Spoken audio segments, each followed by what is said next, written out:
Sejatinya kalau dari undangan kan kita selesai jam 9 ya. Kalau lewat-lewat dikit nggak apa-apa ya.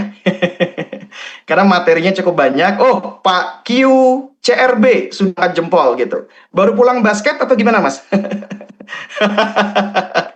Kayak Shaq O'Neal nih, kayak gayanya udah kayak Shaq O'Neal gitu ya. Thank you. Tapi kayak gamer juga nih. Ya, jadi kalau yang nanti berkenan kita lebih-lebih dari jam 9, semoga berkenan ya. Gitu kita akan tembus sedikit karena materinya cukup banyak, sayang kalau dilewatkan.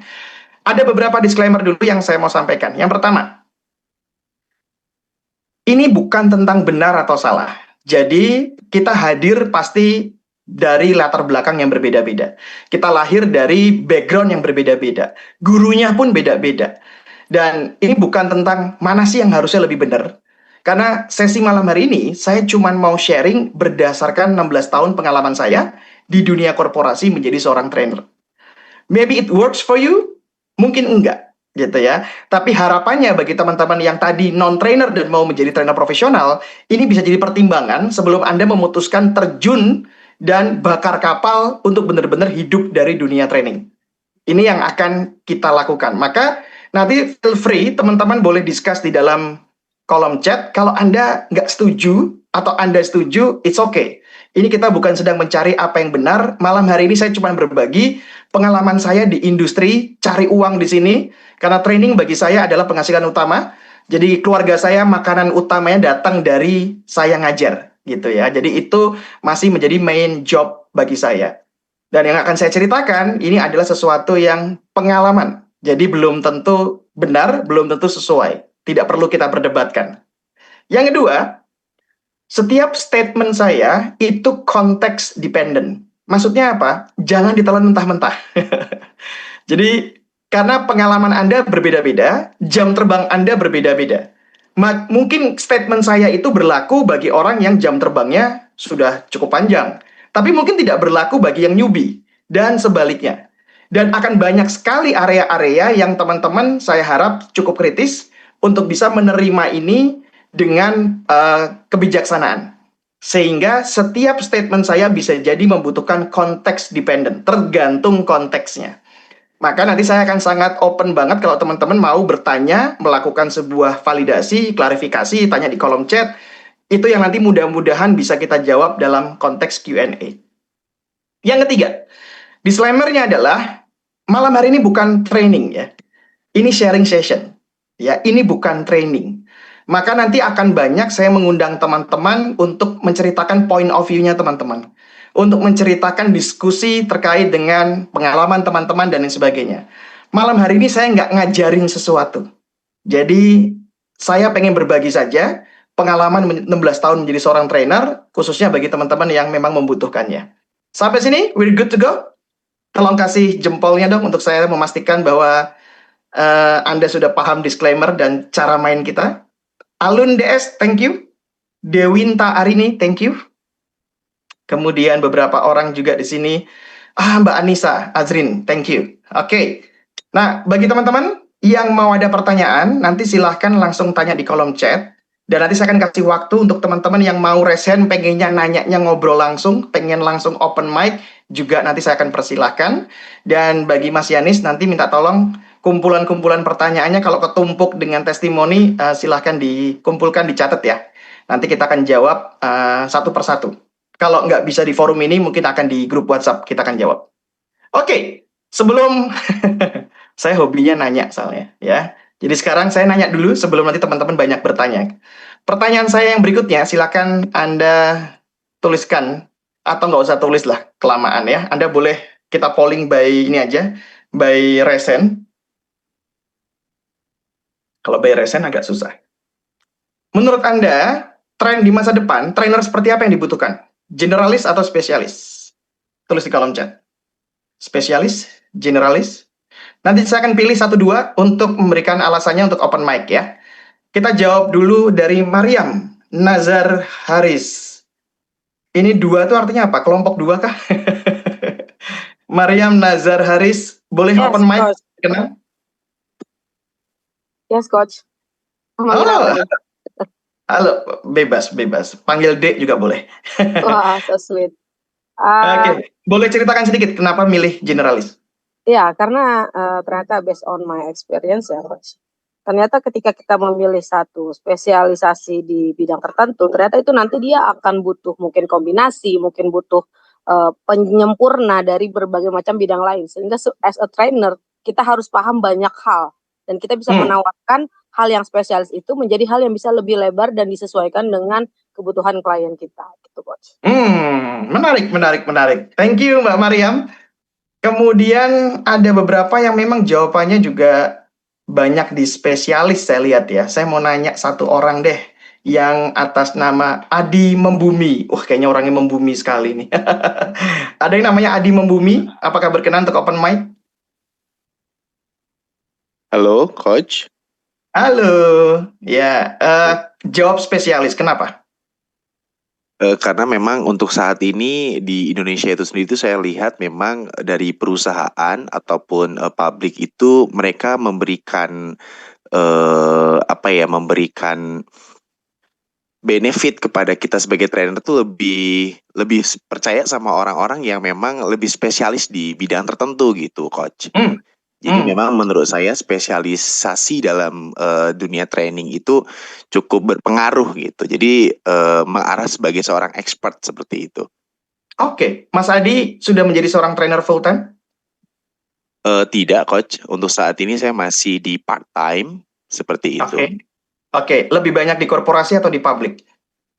Di publik. Oke. Thank you. Satu lagi deh, saya mau nanya lagi. Banyaknya spesialis ya, spesialis. Bahkan ada yang siapa nih? Human System Strategist, ARHAR, BBB. Wah, bukan bau badan. Bukan itu ya. Oke, spesialis. Yang nanya spesialis lagi, Pak Fahrul Yuansa. Boleh dong untuk open mic. Kenapa spesialis?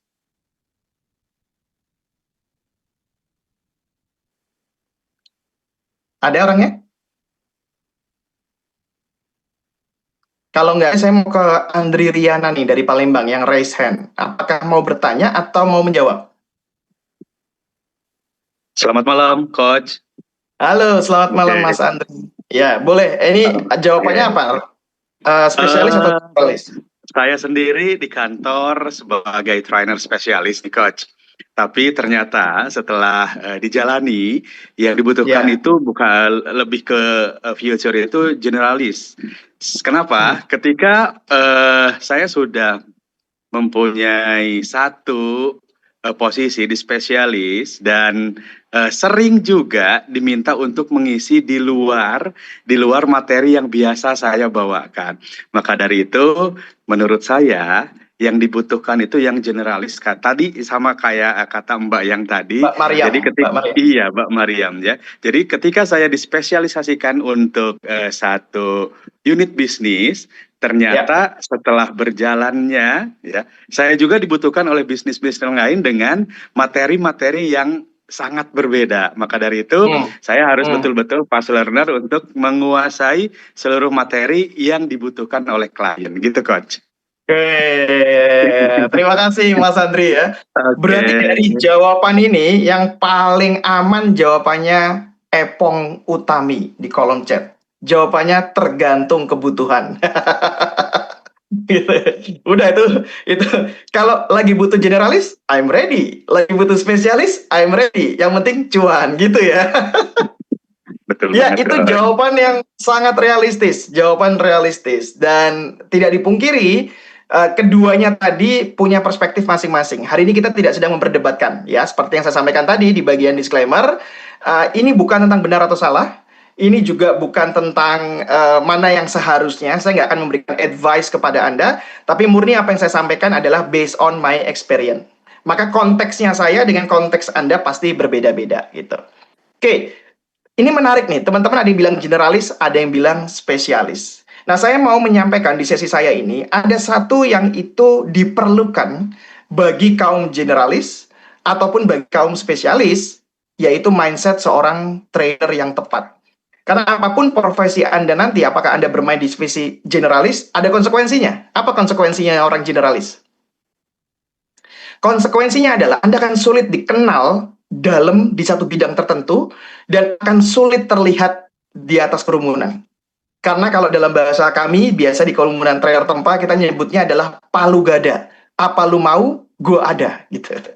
Nah, konsekuensinya dari seorang generalis adalah harus siap bahwa Anda nggak mungkin masuk di level dalam untuk bisa memahami semua topik yang diharapkan. Karena Anda pasti akan punya keterbatasan untuk melakukan research, melakukan pengalaman, bahkan mendalami. Bisa jadi nanti orang-orang yang mau meng-hire kita akan merasa bahwa kita ini bicaranya di level surface. Itu konsekuensi bagi kaum generalis. Benefitnya adalah opportunity Anda mungkin lebih banyak. Jadi Anda akan selalu say yes kepada apapun yang diminta sama orang gitu. Bisa ini enggak? Gas. Bisa ini enggak? Gas gitu. Jadi semua opportunity akan Anda iakan. Maka berpeluang Anda akan menerima semua tantangan yang diminta, apalagi kalau itu ada duitnya. Itu make sense. Tapi pahami resikonya. Saya tidak mengatakan mana yang lebih benar. Pahami resikonya. Bagi yang kaum spesialis, Anda berpeluang kalau dalam dunia era sekarang ini, mungkin Anda pernah mendengar istilah niche market gitu. Niche market itu adalah mereka-mereka yang memang akhirnya lebih spesifik untuk mencari orang yang memang expert di bidangnya. Dan mereka mau bayar mahal kepada orang-orang seperti itu. Kaum generalis, mungkin dia akan punya peluang menerima topik apapun, tapi biasanya bayarannya akan jauh lebih rendah dibandingkan mereka yang udah expert di situ, puluhan tahun di situ, dedicated waktu, sertifikasi, biaya, pengalaman, dan orang tahu Anda sangat hebat di situ. Itu biasanya nggak mungkin dibayar murah. Sampai perusahaan mau, apalagi Anda dikenal luas di bagian itu gitu. Itu nggak mungkin dibayar murah gitu. Misalnya seperti guru saya, Mas Indrawan Nugroho, ngomongin inovasi terus gitu. Dulu memang dia tidak kemudian inovasi dari lahir, enggak. Dulu dimulai dengan ngomongin leadership. Kemudian ngomongin motivasi. Sekarang banyak bicara tentang high performance individual. Tapi bukan berarti kemudian semuanya diambil sama beliau. Efeknya adalah tidak semua opportunity datang ke beliau. Ya, kaum spesialis tidak semua datang ke beliau. Tapi begitu datang, tingkat level trust orang terhadap expertise kita biasanya sudah tidak dipertanyakan lagi. Nah, itu keuntungannya. Ya, dibayar mahal, tingkat respect atau trust terhadap expertise nggak dipertanyakan, tapi ya niche market banget. Kalau Anda nemu marketnya, aman. Kalau Anda belum nemu marketnya, maka tinggal bagaimana Anda memarketingkan diri Anda, sehingga Anda dikenal baik di area itu, di bidang itu, dan Anda so good di bagian itu. Sampai akhirnya orang mau membayar mahal Anda di situ. Nah, keduanya memiliki konsekuensi masing-masing. Bagi yang non-trainer tadi, sebaiknya mulai dari mana, Pak? Sebelum Anda tanya, saya sudah siapkan jawabannya. Karena biasanya itu akan ditanyakan. My advice adalah, kalau Anda punya sesuatu yang itu Anda passionate banget, dan Anda menyukai topik itu, start dari situ. Maka mulailah dari itu. Jadi nggak peduli apakah itu nanti akan disebut generalis atau spesialis, mulailah dari apa yang Anda sukai, baru kemudian mulailah dari apa yang Anda kuasai, baru yang terakhir mulailah dari mana yang market paling besar, butuh demand-nya terhadap passion dan expertise Anda. Jadi startnya dari situ dulu. Tapi sekali lagi, ini konteks dependent. Bagaimana dengan saya, Pak, yang sudah purna wirawan atau purna wirawan, purna jual. Saya sudah menjelang 50 nih, Pak. Saya sudah menjelang 60. Saya baru saja keluar atau sudah jadi sudah nggak bekerja lagi di perusahaan. Nah, bisa jadi konteksnya akan berbeda lagi. Anda nggak memulainya dari passion Anda. Tapi Anda bisa jadi memulai dari yang market memang butuhkan dan Anda expert di bidang itu, go ahead main di situ. Karena waktu Anda mungkin terbatas dan Anda pengen segera untuk bisa menghasilkan, maka pendekatannya pasti berbeda. Ternyata panjang ya Mas Yanis, ini butuh 2 jam kayaknya. So, sebelum kita nanti kemudian bicara lebih lanjut, maka saya akan mengajak teman-teman, apakah Anda kaum generalis ataupun kaum spesialis, ada satu mindset yang mau saya share. Yang Ralph Waldo Emerson bilang begini, the man who grabs principle can successfully select his own method. Maka apapun profesi Anda, apakah Anda mau mengambil jalurnya generalis, atau Anda mau mengambil jalurnya spesialis, prinsip ini harus dipegang. Ini based on my experience, gitu ya. ada orang-orang yang kemudian dia nggak paham prinsipnya, belajar metode baru, langsung di-share gitu. Nggak salah sih, tapi kalau disebut sebagai professional trainer atau disebut sebagai expert di bidang itu, mungkin nanti dulu. Karena beberapa kali saya temui ada orang-orang yang habis ikut sertifikasi tertentu gitu ya, terus langsung pengen buru-buru share gitu, padahal dia sendiri belum memahami, belum mendalami, belum melakukannya gitu ya, sehingga akhirnya kemudian sedang mengalami euforia ilmu, sedang mengalami sertifikasi tertentu dan membuat dia kemudian pengen berbagi, tapi tidak punya dudukan yang kuat. Saya tidak mengatakan bahwa berbagi ilmu itu salah, bukan. Saya tidak mengatakan bahwa kita harus dalami dulu, enggak. Tapi bagi mereka yang kemudian berbagi ilmu, paham prinsip, maka dia bisa memilih metode apapun yang memudahkan peserta mendapatkan manfaat. Tapi bagi mereka yang hanya belajar metodenya, lalu kemudian tidak memahami prinsipnya, maka bisa jadi yang dia lakukan hanya mengamati dan meniru dari gurunya yang ngajarin, dan plek ketiplek dia akan sampaikan begitu, tanpa paham fondasinya. Gitu. Nah, ini yang kemudian saya mau share. Ada beberapa prinsip yang itu perlu kita pahami as a trainer. Kalau dalam ibarat pohon, prinsip itu apa teman-teman? Akar. Gitu ya. Ibarat pohon itu prinsip itu akar. Kalau bagi manusia atau bagi seorang trainer, prinsip itu adalah mindset. Maka saya akan bagikan 3 mindset. Mudah-mudahan cukup waktunya. Yang diperlukan untuk menjadi seorang trainer yang nantinya profesional, dibayar, dan Anda bisa hidup hanya dari profesi itu saja. Seperti yang saya lakukan sekarang. Yang pertama, trainer itu tidak jualan ilmu. Dan ini berkali-kali kalau kami ditempa, guru kami itu selalu mengingatkan tentang ini. Trainer itu nggak jualan ilmu. Jualan ilmu itu gimana Mas Andra? Jualan ilmu itu seperti kayak punya buku katalog gitu. Kayak Anda tuh punya buku menu. Dan beberapa kali terjadi dalam hidup saya, di telepon IO atau di telepon klien, langsung pertanyaannya seperti ini. Saya nggak tahu, teman-teman tolong tulis di kolom chat kalau Anda mengalami hal yang sama ya. Mas Andra, bisa membawakan materi problem solving nggak? Pertanyaannya begitu. Mas Andra, bisa membawakan materi design thinking nggak? Siapa ngacung yang ketika dihubungi, kalimatnya bisa membawakan materi ini nggak? Iya, langsung ditembak judul, ya kan, Mbak Mariam? Mbak Desiana bilang juga, iya 100% banget. Siapa yang sering banget dapat opportunity, yang ditembak adalah ilmunya. Bisa bawain materi ini nggak? Terus kemudian jawaban Anda apa? Kata Mas Samuel, saya sering, kata Mas Ilham. Nah, ini yang kita pengen tanamkan benar-benar teman-teman. Yang pertama, banyak yang bilang mengatakan, oh bisa. Langsung Anda buka katalog ilmu Anda, langsung Anda buka file materi yang berhubungan dengan topik itu, dan Anda sudah langsung percaya diri bahwa saya siap membawakan materi itu. Siapa yang pernah terjebak dengan fenomena itu? Saya pernah. Saking pedenya, Mas Andra bisa bawain materi public speaking nggak? Bisa! Mas Andra bisa bawain materi ini nggak? Bisa, gitu. Tapi sekarang semenjak saya gabung di Tempa, saya tobat. Kenapa? Karena sekarang saya tidak menjawab, tapi saya bertanya. Kalau boleh saya tahu, materi design thinking ini kebutuhannya untuk apa ya? Nah, sekarang saya begitu. Siapa yang, Mbak Sasa ketawa nih.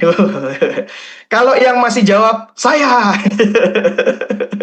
Itu yang saya ya, khususnya saya, menyebutnya adalah jualan katalog ilmu. Kenapa? Karena di Tempa kami meyakini kita itu nggak jualan ilmunya, teman-teman. Kita itu membantu partisipan untuk akhirnya menguasai set of skill tertentu agar mereka bisa akhirnya menyelesaikan pekerjaan atau produktivitasnya mereka masing-masing gitu. So instead of say yes, saya akan selalu memulainya dengan asking questions. Mind blowing. Dulu awal-awal jadi trainer 4 tahun, 5 tahun nguasai satu silat, satu ilmu, wah langsung pede banget. Ih, gue bisa ini nih. Begitu ditawari, say yes. Ditawari, say yes. There's nothing wrong with that. Sekali lagi, saya dulu waktu pertama kali juga begitu. Tapi kan ini kita lagi ngomongin kalau Anda mau jadi trainer profesional. Profesional itu tidak dibangun dalam satu malam. Profesional itu panjang dan itu menjadi profesi utama yang menghidupi keluarga Anda sampai Anda meninggal nanti. Gitu. Maka perlu dibangun dengan cara yang berbeda. Yang saya mau ceritakan adalah arahnya ke sana ya. Jadi kalau Anda ada cuan langsung say yes gitu, nggak apa-apa juga. Tapi kalau Anda mau jadi trainer profesional, jangan pernah jualan ilmunya. Maka apa yang harus dikuasai oleh seorang trainer? Daripada hanya sekedar menjawab, iya saya bisa. Mulailah dengan bertanya dan menggali untuk apa materi itu. Maka biasanya kalau teman-teman yang sudah memahami tentang ADDI, atau yang dia biasa disebut sebagai instructional design, seorang trainer itu memulai pertamanya bukan jago ngomong, bukan kemampuan public speakingnya, tapi justru kalau buat saya, kemampuan melakukan analisis. Maka kalau bagi yang si aji mumpung gitu ya, nah, udahlah ada kesempatan, terus bayarnya tapi cuma sedikit Pak, nggak apa-apa. Cuman mau pengen jam terbang, ya dipersilahkan, nggak masalah. Makanya di sini nggak ada benar, nggak ada salah. Tergantung konteks. Tapi kalau bagi Anda yang pengen memberikan impact yang terbaik bagi customer Anda, dan Anda pengen terlihat profesional, dan bukan hanya terlihat, tapi memang seorang yang profesional, maka Anda akan mendiagnosa dulu kebutuhan itu. Maka di sini satu yang saya sarankan bagi seorang trainer, khususnya yang baru, justru bukan hanya kemampuan public speakingnya, bukan hanya kemampuan untuk kemudian percaya dirinya. Anda bisa jadi narasumber apapun tanpa harus menjadi seorang trainer dengan kemampuan public speaking Anda. Tapi yang dibutuhkan spesifik kalau Anda mau jadi seorang trainer adalah kemampuan melakukan TNA. Saya nggak tahu, Anda setuju apa nggak? Tolong tulis di kolom chat. Kalau setuju ya nggak apa-apa. Kalau nggak setuju ya nggak apa-apa. Karena for me, hanya cuma sekedar jago public speaking, tidak serta-merta Anda menjadi seorang trainer.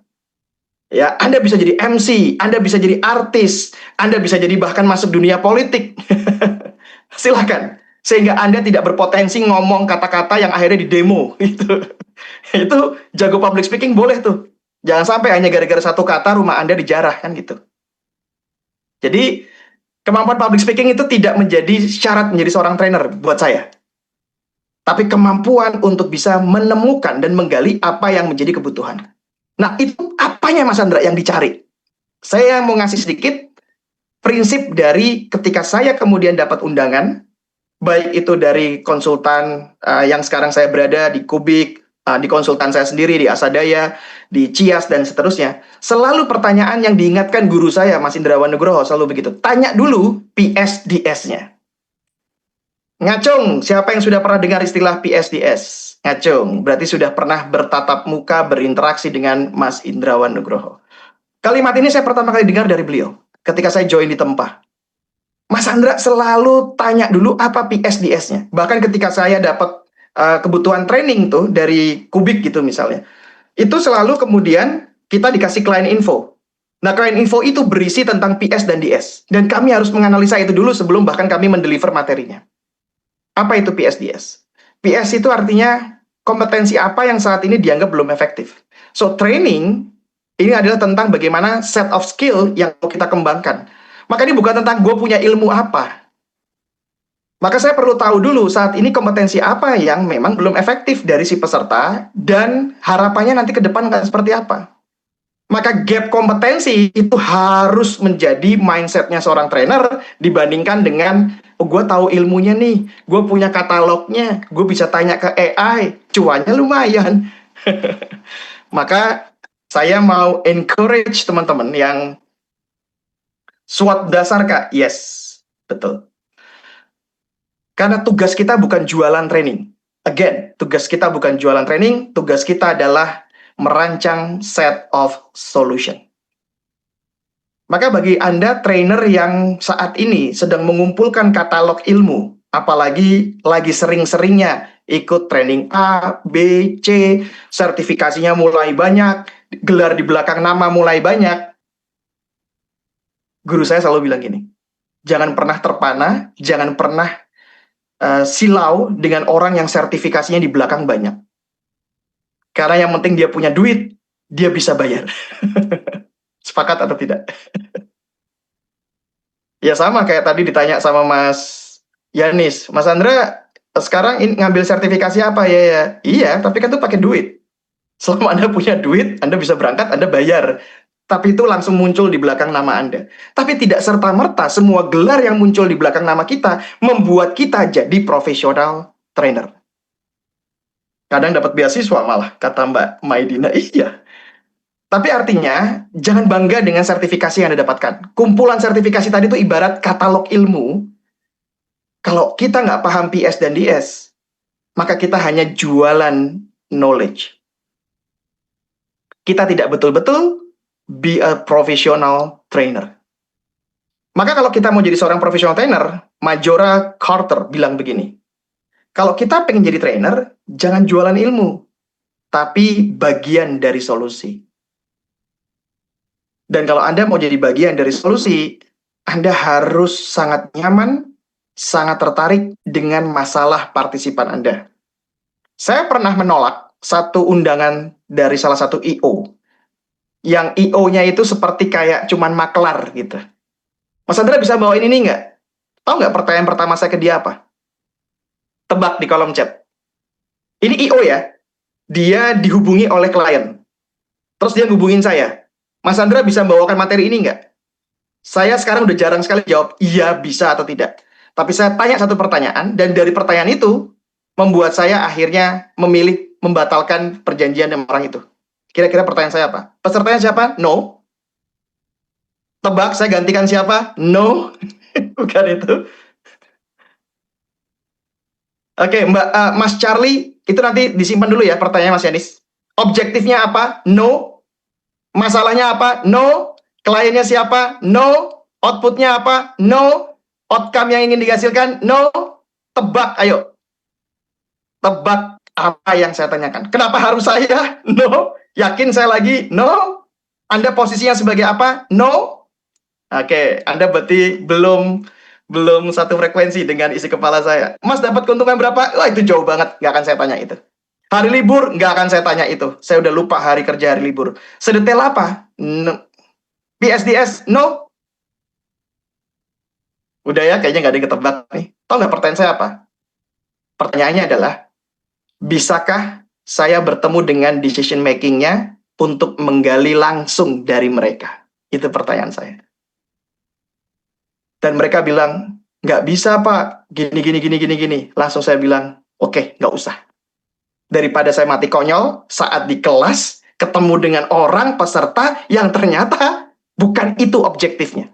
Karena saya nggak percaya dengan I.O.-nya dia berhasil atau benar-benar bisa menggali sesuai dengan kebutuhan. Kalau cuman mengandalkan kalimat dari I.O.-nya dan kemudian saya meramu materi dan tiba-tiba langsung ada di kelas, maka pertaruhannya adalah brand saya. Pertaruhannya adalah nama baik yang udah saya bangun bertahun-tahun. Maka pertanyaan saya ke I.O.nya adalah, gue dikasih akses nggak untuk meeting langsung dengan kliennya? Begitu dia bilang, nggak bisa Pak, gini. Oke, saya nggak jadi kerjasama. Sampai sini teman-teman dapat sesuatu nggak?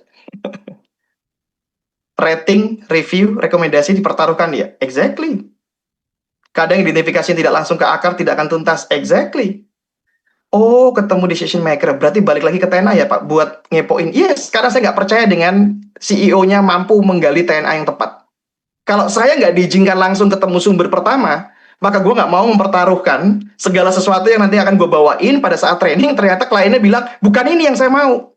Waduh. Nah, ini message pertama dari mindset kita as a trainer. Jangan tanya libur, jangan tanya berapa harganya. No. Jangan tanya apa lagi tadi, tanya apa tadi? Kenapa harus saya? Jangan tanya itu. Ya. Dan yang kedua, jangan langsung jawab. Maka saya mengajak teman-teman untuk punya new ways of thinking. Bukan new lah, lebih tepatnya cara saya berpikir ketika saya menjalani profesi jadi 16 tahun. Berangkatnya harus dari sudut pandang audiens. Kalau kita berangkatnya dari sudut pandang ilmu, gue punya apa, kita bagikan. Saya pernah sharing dengan salah satu teman saya yang orangnya tuh pinter, gitu ya. Orangnya sangat pinter sekali dan dia mendalami sertifikasi itu sangat luar biasa sekali. Tapi yang dia tidak pahami saat itu adalah ketika dia masuk ke dunia korporasi, dia nggak bisa jualan menggunakan istilah bahasa dan framework dari ilmu itu untuk dia jual ke klien. Dia bilang, kok gue gak laku-laku ya gini-gini. Karena lu salah, lu jualan ilmu gitu. Dia belajar nih satu sertifikasi, terus dia punya framework, bahkan istilah-istilahnya pun dari gurunya yang di luar negeri itu, dia pakai untuk jualan ke klien. Tahu nggak klien bilang apa? Saya nggak ngerti maksudnya, Mas. Klien cuman mikir, gue punya masalah, karyawan gue punya gap kompetensi ini, dan gue pengen untuk naikin ini. Terlepas nanti ilmu apa yang mau kita bagikan, solusinya, intervensinya seperti apa, klien nggak peduli. Yang dia pedulikan adalah, you solving my problem. Kira-kira sampai di level ini, kita tos atau enggak, teman-teman? Kalau nggak tos, ya nggak apa-apa. Berarti nggak lanjut ke mindset kedua. Tos. Oke. Berarti kita satu frekuensi ya. So, trainer jangan jualan ilmu.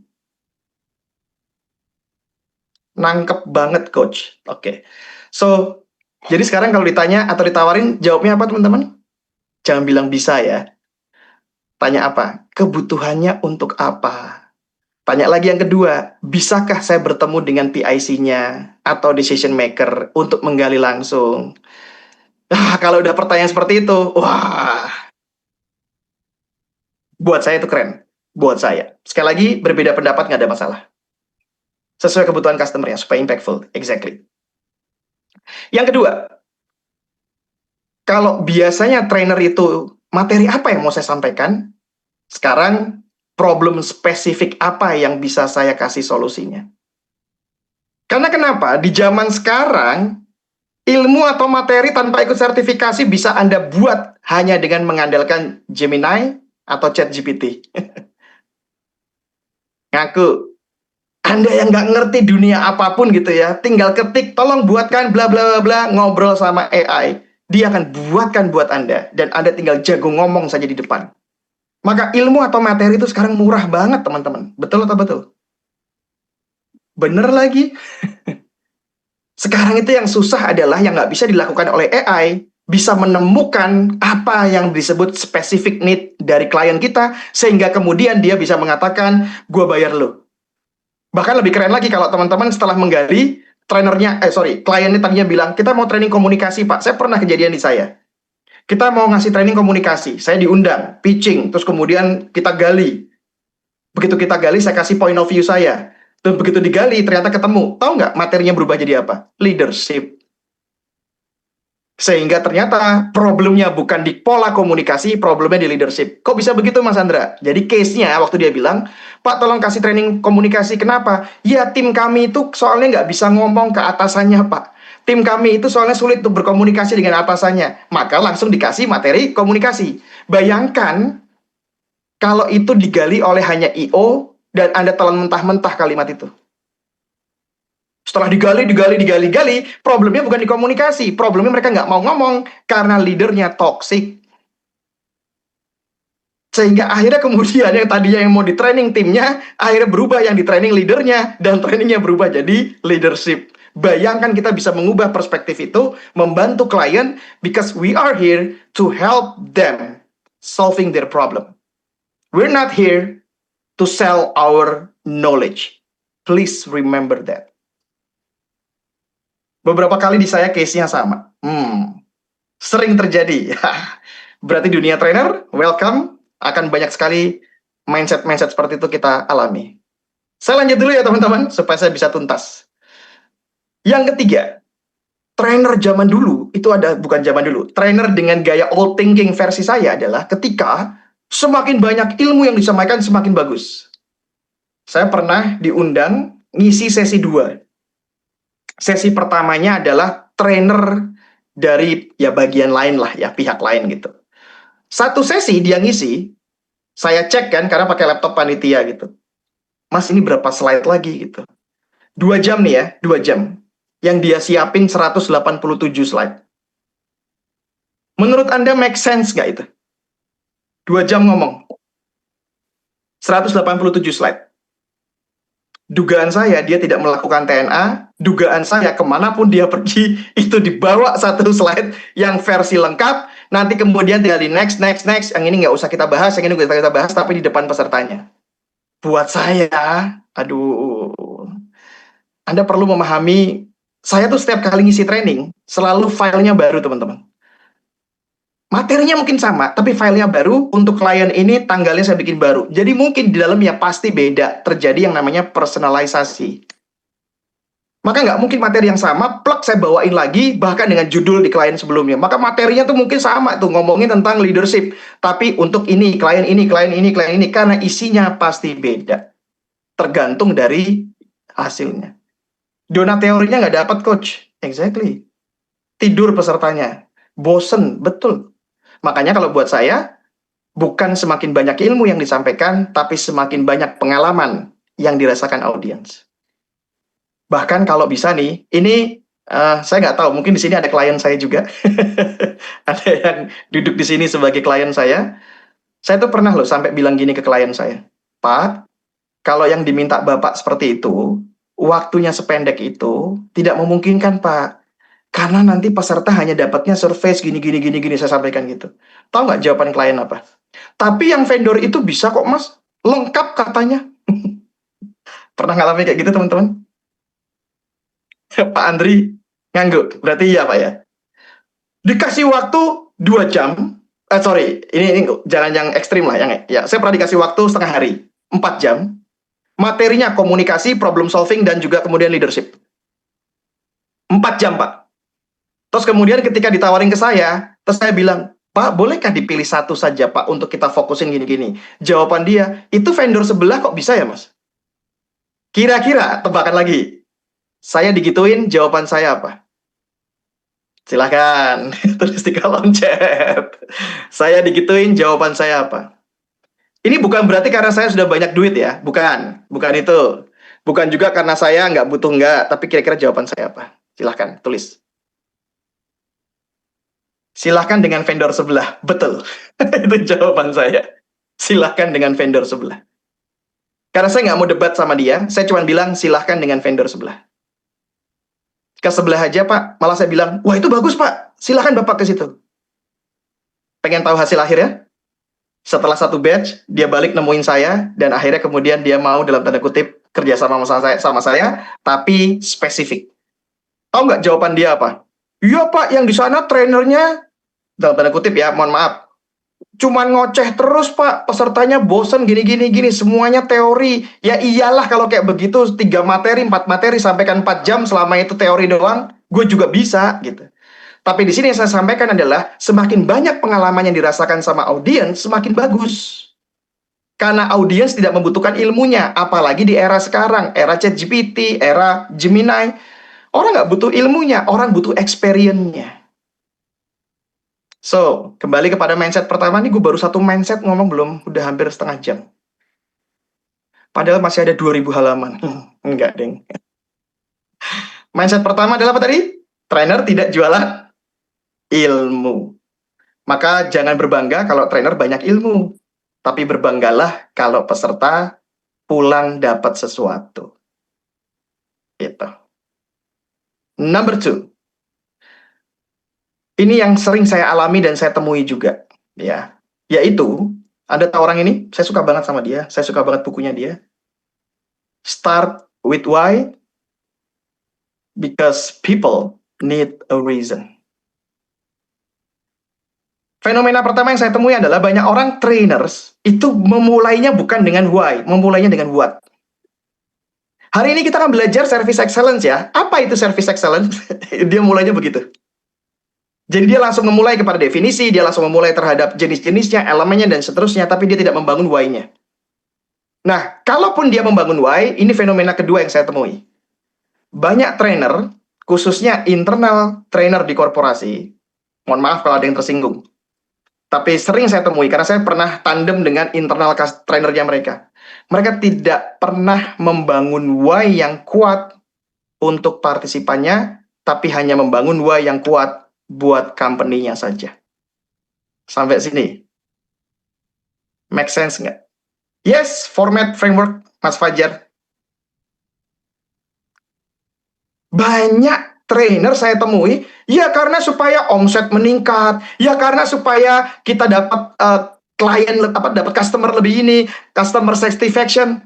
Banyak saya temui trainer itu bangun why-nya kayak begitu. Jadi ketika ngasih training, tidak mengatakan bahwa what's in it for me, untungnya buat si peserta apa, nggak disentuh. Yang disentuh cuma sampai di level company-nya saja. Siapa di sini yang begitu mendengar ini terus kemudian, oh iya ya, sudahkah kita berinvestasi untuk membangun why versinya dia? Bukan versi bosnya, bukan versi manajemen, bukan versi organisasi, versinya dia. Mas Rahman, setuju. Saya juga kadang suka gitu terjerat KPI company. Exactly. Apalagi kalau kita internal company ya. Ya karena kita supaya target tercapai. Familiar dengan itu? Why-nya itu supaya target tercapai, customer kita makin banyak, omset meningkat. Why-nya always tentang company. Jujur iya, betul. Kata Saka. Saka ini siapa? Aldan bukan? Iya lagi, betul. Tapi banyak di antara kita yang tidak mau berinvestasi untuk membangun why for the audience. Bahkan saya tuh pernah loh teman-teman. Yang bayar saya kan perusahaan. Yang bayar saya, yang ikut meeting sama saya duduk di belakang. Terus ketika saya mulai, saya bilang begini sama si peserta. Saya tidak peduli apakah habis ini saya dibayar apa tidak oleh perusahaan Anda. Tapi jangan pernah lakukan ini hanya untuk perusahaan Anda. Lakukan ini untuk personal purpose Anda. Itu di belakangnya ada decision making-nya. Saya bilang, I don't really care. Kalau Anda tidak menemukan your personal purpose, Anda hanya melakukannya for the company, maka itu nanti pasti akan beda sekali ketika Anda menemukan your personal purpose. Maka bukan hanya tolong, kan kebetulan si perusahaannya tuh, Pak nanti tolong kasih tahu Pak, kalau mereka bisa mencapai target, nanti kita akan berikan mereka jalan-jalan ke luar negeri, nanti kita akan berikan mereka gini. Saya bilang, di depan peserta itu, ada bosnya di belakangnya. Saya bilang di depan peserta, lupakan jalan-jalan ke luar negeri. You don't need that. Aku bilang gitu. Do it because you need it. Lakukan karena Anda butuh itu. Maka membangun personal purpose itu jauh lebih berharga. Dan saya bisa takes time hampir 1 jam sendiri hanya to convince my participant tentang personal purpose instead of organizational purpose. Jadi as a trainer kita harus bisa memanusiakan manusia. Tergantung kalau Anda trainer manusia. Kalau Anda trainernya kepada trainer binatang, ngajarin binatang ya saya belum punya ilmunya. Mas Rifki. Memanusiakan manusia atau menghewankan hewani. Itu tergantung trainer hewan apa trainer manusia. Kan ada trainer binatang juga. Agree, kata Pak Tri. Maka gimana tuh Mas Andra kalau Mas Andra biasanya ngajak sampai ke level partisipan purpose? Mungkin teman-teman pernah mendengar istilah NLL, Neuro Linguistic Level. Nah, saya biasanya pakai itu teman-teman. Saya tarik sampai level identity, bahkan kadang-kadang saya tarik sampai level spirituality. Saya tarik tentang apa sih tujuan besar ini buat Anda as a pribadi, dan biasanya saya lekatkan ke keluarga dibandingkan ke perusahaan. Bodoh, gue nggak dipakai lagi, bodoh. Tapi kenyataannya gue dipakai lagi. Jadi saya dibandingkan hanya menawarkan bahwa ini untuk kepentingan dan baiknya perusahaan, saya ingatkan mereka lagi tentang bagaimana orang-orang di rumah bergantung kepada Anda, dan mereka sangat berharap Anda bisa menjadi orang dengan kualitas yang berbeda dengan adanya training ini.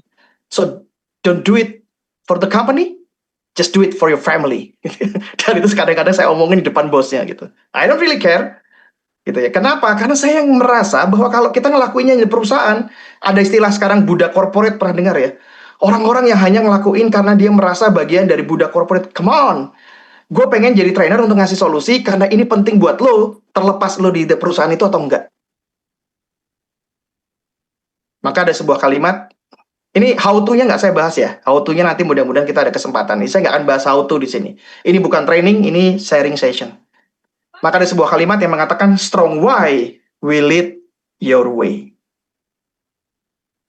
Maka saya biasanya spend waktu hampir 1,5 jam, bahkan 1 sesi sendiri hanya untuk membangun why, bahkan sebelum masuk ke what atau ke how. Karena saya merasa betapa pentingnya untuk bisa mengambil accountability dari audience, untuk membuat mereka take responsibility terhadap materi yang akan mereka dapatkan, bukan hanya untuk kepentingan perusahaan, tidak playing victim, tidak merasa menjadi budak corporate, tapi dia melakukannya karena dia punya kesadaran itu penting buat dirinya. Dan membangun itu, tidak setiap trainer melakukannya. Nanti feel free kita diskusi ya. Kalau teman-teman ngerasa gimana cara kita bisa bangun why yang sampai ke level personal. bukan hanya sampai di level organisasi. Oke, setuju nggak yang nomor 2? Silahkan. Ini yang nomor 2, masih ingat? Saya ingetin lagi. Start with why. Tapi bukan hanya why bagi organisasi, tapi why buat siapa? Why buat partisipan. Ya, ini kalau Anda, ini buat saya ya, saya merasa bisa bertahan 16 tahun ini karena saya memegang teguh 2 prinsip ini, dan itu yang saya percaya bahwa itu yang the best for the clients. Dan kita akan dihargai lebih kok nanti pada akhirnya ketika dia tahu bahwa kita tidak hanya jualan katalog ilmu, tapi kita punya mindset bahwa we help others solving their problems. Hingga sampai ke why bagi trainer yang akan menyampaikan materinya. Nggak perlu. Kenapa why buat trainernya? We are here, kita hadir bukan untuk diri kita sendiri kan, kita hadir buat mereka. Kita hadir melayani peserta, kenapa harus why bagi saya? Fokusnya on the partisipan. Harusnya partisipan sampai ngerasa duduk itu dia take responsibility, dia punya accountability, dia punya ownership terhadap materinya, dan dia mengatakan this is good for me. Sampai dia bilang begitu, maka kita berhasil di why-nya. Menarik ya mas, mindset kita akan saling tarik-menarik terhadap orang yang membutuhkan kita. Itu nanti kita akan bahas dalam tanya jawab tuh. Nanti akan ada momen di mana ideal tidak selalu bisa kita terapkan. Nanti itu akan kita buka-bukaan lah. Ada hal-hal yang tidak seideal congornya Andra Donata. Lanjut ya, yang ketiga. Maka apa tadi? Strong why will lead your way. Yang ketiga. Learning is experience. Everything else is just information. Apa maksud dari kalimat ini? Buat saya ya, mereka yang belajar tidak serta-merta mendapatkan pembelajaran. Ada yang tahu bedanya belajar dan mendapat pembelajaran? Ada yang tahu bedanya? Don't believe the score, believe the process. Aktif pasif? Pertanyaan saya adalah, berapa nih jumlahnya? 399, hampir 400 orang dalam ruangan ini. Apakah Anda sedang proses belajar sekarang? Ya? Ya. Tapi apakah semua mendapatkan pembelajaran? Belum tentu. Bisa jadi sebagian dari Anda kan mengatakan, I wasting my time dengerin Mas Andra ngomong nih. Maybe. Sebagian mungkin akan mengatakan, wah ini adalah pembelajaran buat saya. Tapi nggak semua akan bilang begitu. Bisa jadi akan sebagian mengatakan bahwa gue buang-buang waktu nih malam ini hadir. Gitu. Maka saya belajar satu hal, bahwa kalau kita punya banyak ilmu, jangan berpikir pengen menularkan semua ilmu kita kepada orang lain. Ada Mas Indra tuh, guru ke saya tuh ngajarin gini. Ini semua saya dapatin di tempat, teman-teman. 3 just enough, just in time, just for you. Jadi kalau kita mau memberikan sebuah pembelajaran, di otak kita database katalog ilmu tuh anggap aja ada 1000 gitu ya. You need to choose gitu. Strategi adalah choosing what not to do kan gitu. Pilih mana yang justru malah untuk dikeluarkan, bukan pilih mana yang mau dimasukin. Nanti kalau Anda ikut tempat, akan ada beberapa kali mentor tuh bukan gini, bukan banyaknya ilmu, keluarin malah gitu. Spesifik ngomong ini doang gitu, digituin tuh nanti malah. Kenapa? Karena semakin banyak gado-gado ilmu di kepala orang, pusing orang itu. Gitu. Tapi yang dibutuhkan adalah bagaimana Anda kemudian bisa memberikan sebuah proses pembelajaran. Nah, proses pembelajaran itu seperti apa, Mas Andra? Karena belajar yang sesungguhnya bukan dari teori. Belajar yang sesungguhnya adalah dari activity. Makanya ada istilah kosongkan dulu gelasnya. Saya termasuk yang nggak setuju orang ngosongin gelas. Dari arah Tasikmalaya. Kenapa? Karena buat saya gelas dia yang terisi itu penting untuk dipakai dan dieksplor. Maka ngosongin gelas nggak perlu kalau buat saya. Justru gelas dia yang penuh tadi itu enak buat digali, enak buat dikeluarin, enak untuk memperkaya. Kalau buat saya malah itu. Jadi saya nggak pernah minta orang kosongkan gelas, lupakan semua yang Anda pelajari. Ternyata kayak orang bego. Enggak. Kalau buat saya, Justru gelas Anda menarik, Pak, untuk kita bahas. Pengalaman Bapak menarik untuk kita bahas. Experience Anda dan juga kemudian bagaimana Anda mengalami kesulitan selama sekian tahun itu, yuk kita bahas, Pak. Bahkan ketika itu berbeda dengan pandangan saya, itu jadi memperkaya, Pak. Itu malah saya senang banget tuh. Sorry, mindset yang ketiga apa tadi? Thank you, teman-teman sudah membantu. Samuel, dan seterusnya.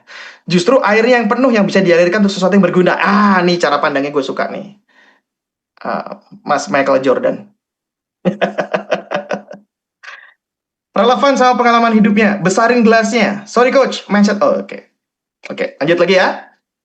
Nah, dari 3 mindset itu, kemudian tadi ada satu hal yang saya juga mau sampaikan. Apa dong sebenarnya? Gimana caranya supaya kita tuh bisa menerapkan 3 mindset tadi? Yang ini nggak akan saya bahas banyak, tapi saya hanya akan bahas satu saja, bahwa era learning sekarang itu sudah berbeda, teman-teman. Waktunya saya nggak akan bahas semuanya ini, tapi saya mau spesifik ngomongin di bagian ini. Bahwa trainer zaman sekarang nggak bisa hanya jadi trainer yang jualan ilmu. Trainer zaman sekarang harus pinter nanya. Trainer zaman sekarang harus pinter mendesain sebuah experience tanpa semuanya harus didengarkan dari mulutnya si trainer. Sekali lagi konteksnya tiap orang pasti beda.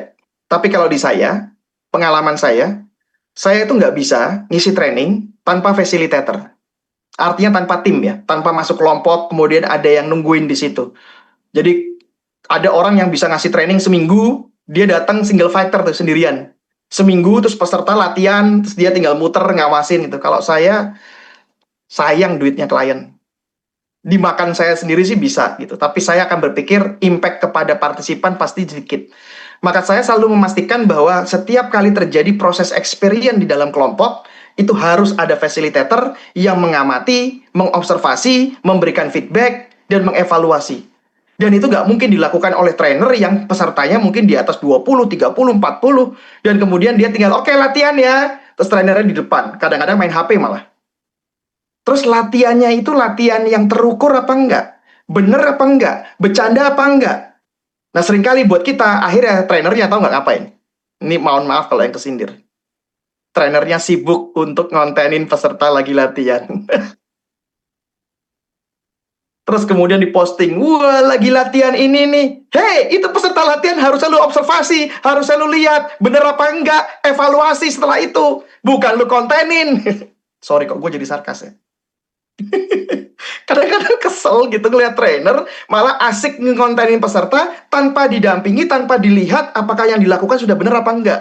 For me, itu berarti cuma gimmick aktivitas yang belum tentu kita tahu bahwa dia sudah melakukan benar apa enggak. Makanya dalam konteks ini, seorang trainer harus punya satu key role yang lain. Apa itu? Trainer as facilitator and as a coach. Coach karena seorang trainer harus jago bertanya, menggali, dan kemudian isi kepala orang justru ditumpahin daripada sibuk dengan slide yang udah gue punya ratusan ini gitu. Seorang trainer yang baik adalah justru slide-nya mungkin nggak berganti-ganti, tapi materinya dalam karena dia menggali dari isi kepala orang. Dia melakukan probing, dia melakukan deep exploration kepada orang yang ada di depannya. Maka tadi saya katakan, saya nggak setuju dengan orang yang gelasnya harus dikosongin. Karena isinya tuh penting untuk kita bahas, gitu. Dan yang kedua, seorang trainer perlu jago as facilitator. Apa itu facilitator?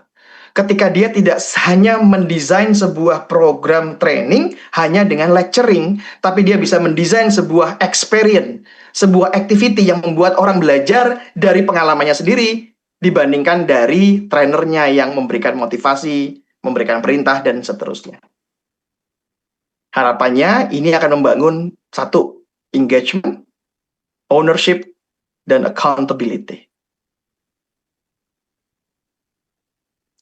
Mudah-mudahan ini bisa membantu teman-teman. 3 mindset. Yang pertama, trainer tidak jualan ilmu, tapi jualan solusi dari pertanyaan yang kita ajukan. Yang kedua, selalu mulai dengan why for the participant. Bahkan jangan hanya jualan why for the company. Atau why bagi yang punya duit. Enggak. Why-nya bagi si partisipan. Dan yang ketiga, belajar itu bukan tergantung dari banyaknya ilmu yang kita sampaikan. Belajar itu dari pengalaman yang mereka rasakan. Semakin banyak pengalaman itu, semakin mereka merasakan. Walaupun mungkin materinya cuma sedikit, tapi mereka merasakan sensasi pengalaman belajar sesuatu dari activity. Itu mungkin di kepala mereka meaningnya lebih banyak dibandingkan hanya dari kalimatnya si trainer. Maka gimana caranya supaya mindset itu tadi bisa terlaksana dengan baik? Trainer harus punya key role yang lain, yaitu kemampuan untuk asking questions, menggali, kemampuan bertanya, dan kemampuan mendesain sebuah activity. Yang itu nanti akan kita bahas di pertemuan besok, dan besok. Karena besok 3 pertemuan akan mulai banyak membahas terkait dengan technical yang setiap trainernya itu punya spesifikasi, punya spesialisasi terhadap konten yang akan mereka bawakan. Hari ini saya akan membawa saja kepada ranah mindsetnya dulu aja.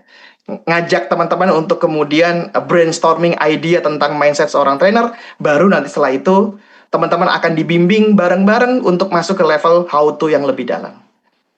Terima kasih buat hari ini, dan kalau ada waktunya dari Mas Yanis, kita bisa buka tanya jawab. Terima kasih. Oke, terima kasih banyak Mas Andra Donata. Tadi kita akan bahas selanjutnya di besok, dan besok itu Mas Andra ya. Oke, dar-der-dor banget Bapak Ibu semua ya. Bagi yang ngerasain, yang sepakat sama saya kalau materi